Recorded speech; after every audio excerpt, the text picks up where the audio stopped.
Welcome to Time News Studios.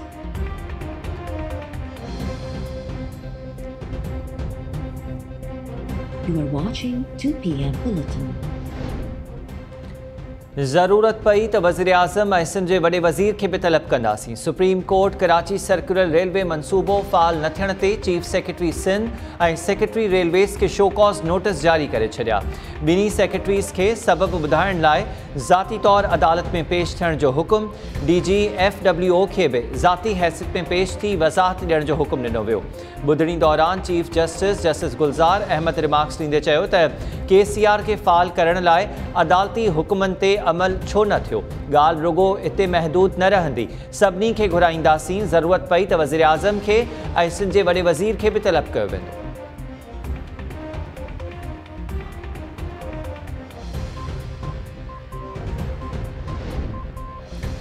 धांधली कंदड़ ऐं धांधली जी पैदावार वाइखा थी विया। गिलगित बल्तिस्तान जी चूंडुनि में धांधली कई वई त अवाम न छॾींदो। हाणे धांधली जी का बि गुंजाइश नाहे रही।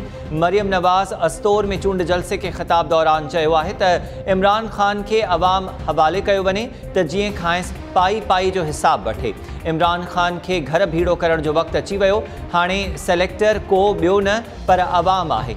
आइन ऐं कानून में बि अवाम खे ई असल सेलेक्टर करार ॾिनो वियो आहे। नवाज़ लीग खे टोड़ण जी कोशिश कई पई वञे पर गिलगित जो अवाम लोटन खे कॾहिं बि वोट न ॾींदो। अॻूणो वज़ीर आज़म नवाज़ शरीफ़ सरकारी प्लॉट जी गैर कानूनी अलॉटमेंट वारे रेफरेंस में बि इश्तिहारी करार। लाहौर जी एहतिसाब अदालत नवाज़ शरीफ़ जा ज़मानत न थियण जोगा गिरफ़्तारी वारंट्स जारी कंदे संदसि मिल्कियत ज़ब्त करण जो हुकुम ॾेई छॾियो। नायब ऐं पंजाब जे रेवेन्यू खाते खां नवाज़ शरीफ़ जी मिल्कियत ज़ब्त करण बाबति रिपोर्ट तलब। अदालत पंहिंजे हुकुम में चयो आहे त नवाज़ शरीफ़ जा तलबी इश्तिहार जारी थिया पर 30 ॾींहंनि खां गुज़रण बावजूदि हू अदालत आॾो पेश न थियो। जवाबदार नवाज़ शरीफ़ जी अदम पेशी ऐं तलबी जे इश्तिहारनि बाबति रिपोर्ट अदालत में पेश कई वई। ॿुधणी 26 नवंबर ताईं मुलतवी।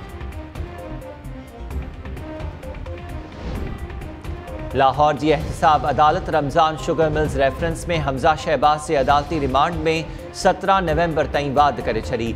हमज़ा शहबाज तरफ़ां गुज़िरियल ॿुधणी ते पेश न थियण बाबति रिपोर्ट ते ईंदड़ ॿुधणी ते फ़ैसिलो ॿुधायो वेंदो।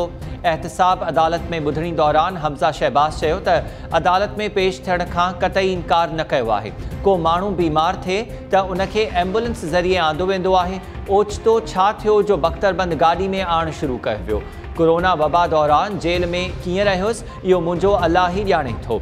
अदालत रिमार्क्स ॾींदे चयो त तारीख़ में ईअं कॾहिं नाहे थियो त हिरासत में वरितल जवाबदार पाण अदालत आॾो पेश न थिए। जवाबदार खे अदालत आॾो पेश न करे दुनिया खे पैगाम ॾिनो वियो त रियासत कमज़ोर थी वई।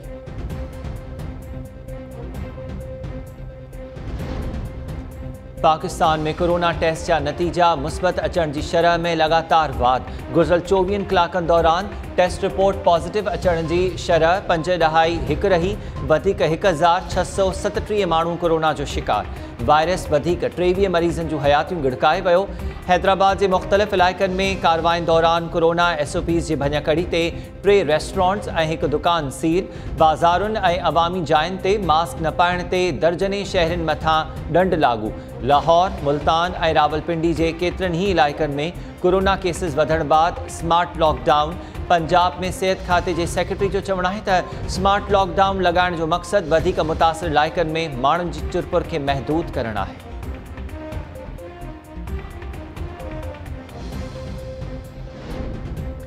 सिंध में मेडिकल कॉलेजिस जी सीट्स ते पहिरीं सूबे जे शागिर्दनि खे दाख़िला मिलणु घुरिजे, उन खां पोइ ॿियनि सूबनि जे शागिर्दनि खे दाख़िला ॾिनी वञे। सिंध हाई कोर्ट जा मेडिकल कॉलेजिस में वफ़ाक़ ऐं सूबे विच में तकरार वारे केस ते ॿुधणी दौरान रिमार्क्स। PMC जे वकील चयो त नए कानून तहत डोमिसाइल जी हद ख़तमु कई वई आहे। अदालत चयो त छा सिंध में पंजाब ऐं पंजाब में KPK जे शागिर्दनि खे दाख़िला ॾींदो, पोइ लाॻापियल सूबे जा शागिर्द केॾांहुं वेंदा। पहिरीं मक़ामी शागिर्दनि खे दाख़िला मिलणु घुरिजे, बाद में ॿियनि सूबनि जे शागिर्दनि लाइ गुंजाइश कढी वञे।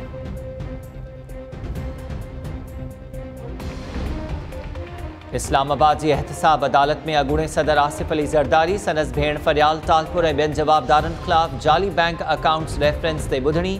पुलिस जवाबदार हुसैन लवाई के अदालत आॾो पेश कयो। वकीलन जे एहतजाज सबब हुसैन लवाई जो वकील ऐं नैब जो शाहिद पेश न थी सघिया। अदालत ॿुधणी 17 नवंबर ताईं मुलतवी करे छॾी।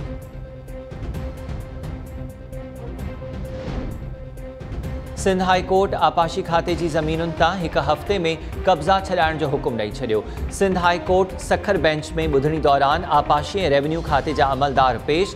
अदालत कब्ज़ा ख़त्म करण लाइ रेंजर्स खां मदद वठण जी हिदायत कंदे चयो आहे त कंहिंखे बि आपाशी खाते जी ज़मीन ते अॾावतूं करण जी इजाज़त नाहे।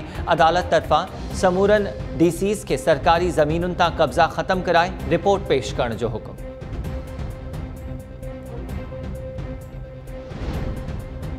लाड़काणो में नैब जी वॾी कार्रवाई। NAB team rice mills, ice mills ऐं होटल सूदो 15 मिल्कियतूं सील करे छॾियूं। नैब ज़रिए जो चवणु आहे त अदालती हुकुम ते लाड़काणे में मुख़्तलिफ़ मिल्कियतुनि खे सील कयो वियो आहे। छापे दौरान दुकानदारनि जूं नैब टीम खे दुकान ऐं ॿियूं मिल्कियतूं सील न करण जूं मिंथूं।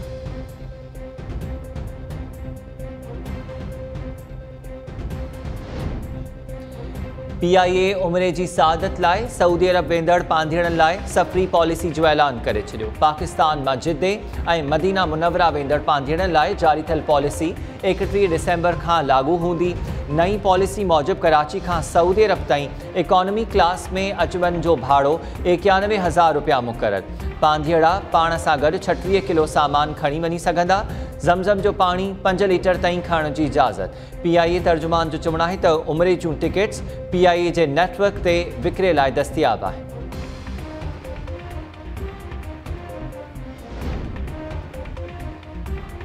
सिंध हाई कोर्ट कींझर ढंढ ते जेटीज़ ठाहिण, ॿेड़ियुनि जी रजिस्ट्रेशन ऐं वॉच टावर जो कमु जल्द मुकमल करण जो हुकुम ॾेई छॾियो। ॿुधणी दौरान सियाहत ऐं सकाफ़त खाते जे MD एजाज़ शेख तरफ़ां अमल दरामद रिपोर्ट पेश।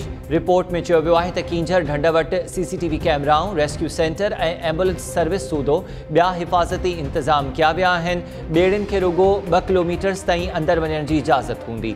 MD एजाज़ शेख चयो त ॿेड़ियुनि जी रजिस्ट्रेशन वारो कमु ज़िले इंतज़ामिया जो आहे। अदालत चयो त इहो कमु तव्हां पाण छो नथा करियो।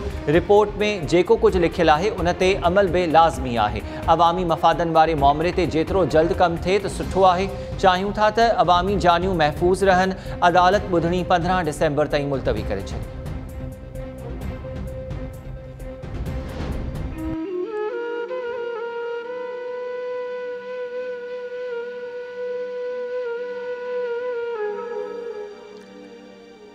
जीअं घर खां ॿाहिरि निकितो त ॾिठुमि त 5-6 कुतनि नले ते हमिलो कयो। उन खां पोइ मूं डोड़ी हुनखे छॾायो ऐं कुता भॼी विया उते ऐं उनजी हालति नाज़ुक हुई उन टाइम ते। रोलू कुतनि जेको आहे सो इन नंढड़े खे जेको आहे मुख़्तलिफ़ जिस्मनि ते चक आया, जंहिंजे करे हुनजी जेको आहे पोइ कन ऐं मुहारो हिसो ऐं ॻिची वेठा जेके चक लॻल आहे। पेट ते बि हिकिड़ो जेको आहे हुनखे चक लॻल हो, जंहिंमें आंडे जो हिकिड़ो पीस जेको आहे ॿाहिरि निकितल हो।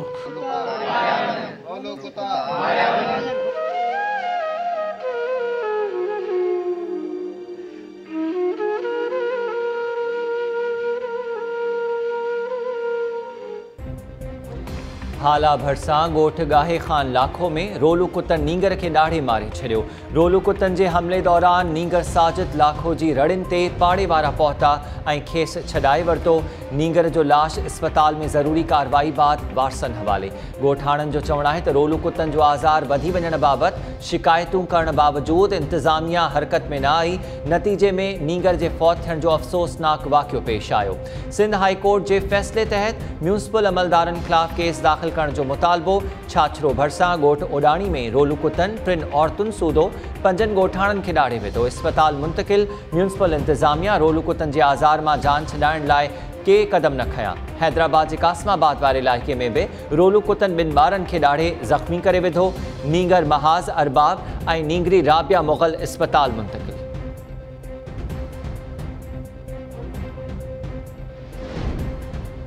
सिंधड़ी भरिसां पसंद जी शादी ते फहमीदा शर खे क़त्ल करण वारे केस में अहम अॻु भराई। क़त्ल वारे वाक़े खां अॻु राजोड़ी ज़रिए औरत खे वॾेरे ऐं वारसन हवाले करण वारी वीडियो मंज़रिआम ते अची वई। ज़रियनि जो चवणु आहे त औरत बासर वॾेरे खे मिंथूं कयूं त खेसि क़तल न करे, जंहिं बाद वॾेरे संदसि हयाती जे तहफ़ुज़ जी ज़िम्मेवारी खई हुई। पुलिस 10 ॾींहनि गुज़रण बावजूदि 5 रूपोश जवाबदारनि खे गिरफ़्तार करण में नाकाम। ज़रियनि जो चवणु आहे त बासर धुरियुनि जे दबाव बाद पुलिस केस लोहण जी कोशिशुनि में लगी वई आहे।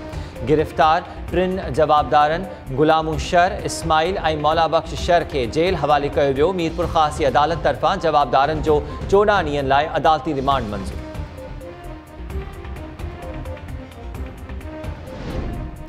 मीरपुर ख़ास जे डिगड़ी शहर में शागिर्दियाणी खे नशो ॾियण बाद मुबैना तौर इज्तमाही लॼा लुट जो निशानो बणाइण वारे केस में गिरफ़्तार 2 जवाबदार जिस्मानी रिमांड ते पुलिस हवाले।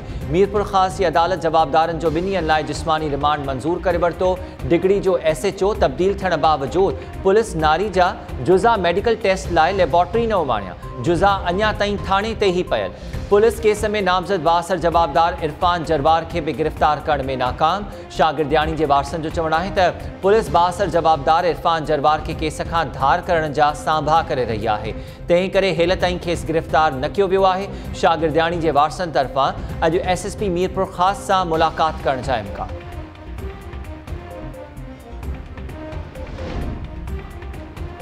खाई पुलिस गुलशाना शहर के कत्ल वारी वाक़े के 4 ॾींहं गुज़रण बाद जवाबदारनि खे गिरफ़्तार न करे सघी। कोट ग़ुलाम मोहम्मद में जवाबदारनि जी मौजूदगी के इतला ते पुलिस जा नाकाम छापा। जवाबदार घर खाली करे फरार। मक़तूल गुलशाना शहर जो वालिद ॻोठ निकाली बाद मुबैना तौर गुम थी वियो। इलाइक़े में पुलिस ते मामले खे लय मिटी करण लाइ दबाव जा चौबोल। ज़रियनि जो चवणु आहे त पुलिस जवाबदारनि खे गिरफ़्तार करण बदिरां नाले मातिर छापा हणी रही आहे।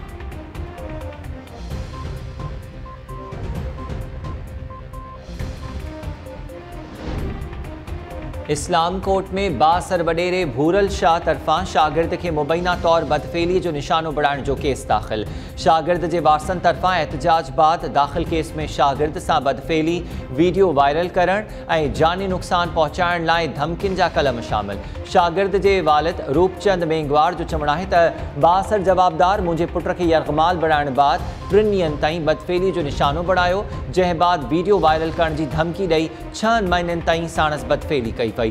केस दाख़िल थियण बावजूदि पुलिस बासर वडेरे खे गिरफ़्तार करण लाइ कख भनी बीणो न कयो। आला इख्तियारनि खां इंसाफ़ जो मुतालबो।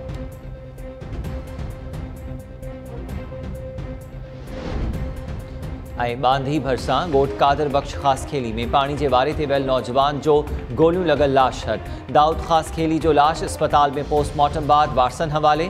नौजवान के वारसन जो चवणु आहे त कंहिंसां भी दुश्मनी नाहे। दाऊद पानी के वारे ते वियो त अञातल हथियारबंदनि खेसि क़त्ल करे छॾियो। पुलिस तरफ़ां वाक़े जा तफ़सील ॿुधाइण खां इनकार। वाक़े जो न केस दाख़िल थियो, न ई जांच अॻिते वधी।